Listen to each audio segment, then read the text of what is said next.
Become a premium member on RealCatholicTV.com today. Not only will you learn about the one true faith, just think of all the new friends you'll make. When the saints go marching in.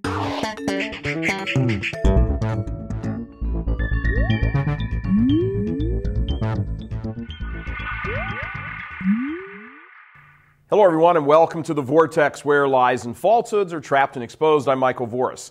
So with all the talk about the incredible need to evangelize and spread the faith, there is something curiously missing: the willingness to say how much this is already actually happening in Catholic communities that offer the traditional Latin Mass. As in, right now, today, currently going on.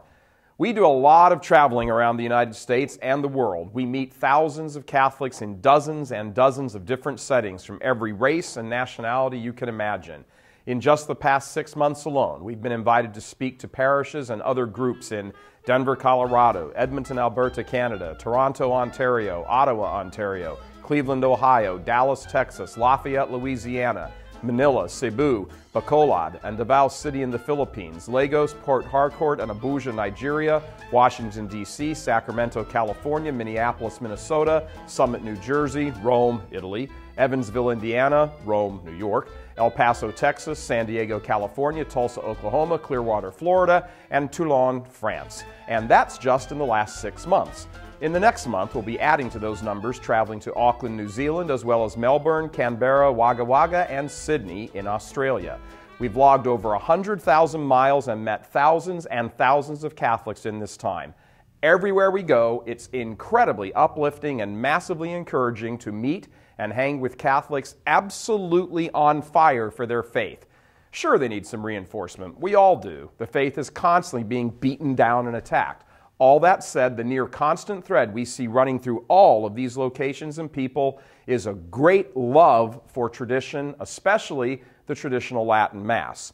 Even in places we are invited where the Latin Mass is not readily available for this reason or that, there's still a great curiosity about it and a desire to know more about it. For example, just the other day, I got a text from a young fellow in Cleveland I met a few weeks back who said he was very curious about the traditional Latin Mass. And this is a very noteworthy point. Despite what you may hear from the stuffy bureaucratic types in the church who seem to have some out-of-their-mind animus to the traditional Latin Mass, it is not a bunch of doddering old people at these Masses. When we travel, we go to Mass wherever we are invited by our hosts, and frequently, not always, but frequently, it is the traditional Latin Mass. This past weekend in Edmonton, Alberta, Canada, being the most recent example. What strikes you almost instantly is the large proportion of young people, especially young males, as well as young families. Sure, there are old people there, but the more liberal party line coming out of their chanceries across the Catholic world that the traditional Latin Mass is like a senior citizen home is pure hooey. I know. I've been to these Masses on 3 and soon to be 4 continents, multiple countries, and dozens of cities all across the United States. And in London, England, for example, there is a splendid and lively group of young Catholics there called Juventutum, which is Latin for youth. One of the leaders in London is a splendid young chap named Paul. Shout out to you, Paul. Juventutum is a worldwide organization for 16 to 30-year-olds who are especially attached to the Latin Mass, and it's only about 10 years old, the group. There are a growing presence at the World Youth Day gatherings as well. What's curious about all this when you look around the church these days, practically anywhere, this is where you see all the growth and the excitement and the energy. The parishes that are mired in their stale, boring lives of dull liturgies complete with lifeless, unchallenging homilies, or even worse, Protestantized emotional liturgies, which is to say, the large number of Catholic parishes in the West, they are emptying out and closing up. And church leaders can't continue blaming losses on demographics and migration. The average Catholic knows little about his faith and cares even less. That's why parishes are closing. Sure, the other factors have some impact, but the number one reason is lack of Catholic identity. But not in these traditionally minded circles, no siree. They are churning out vocations, are packed with young, large families, have a parish-wide sense of community, socialize as well as pray together, generally tend to homeschool their exorbitant number of kids, and center their lives around the one true faith established by Jesus Christ, the second person of the Blessed Trinity, who established the one holy Catholic and Apostolic Church. Amen. Alleluia. Thank you. Oh, not supposed to say alleluia right now.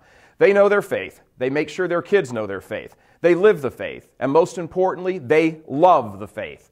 Practically all the action in the church these days, from excitement and devotion to vocations and young people being involved, large families, all of it is coming from the traditional Latin Mass quarter of the church.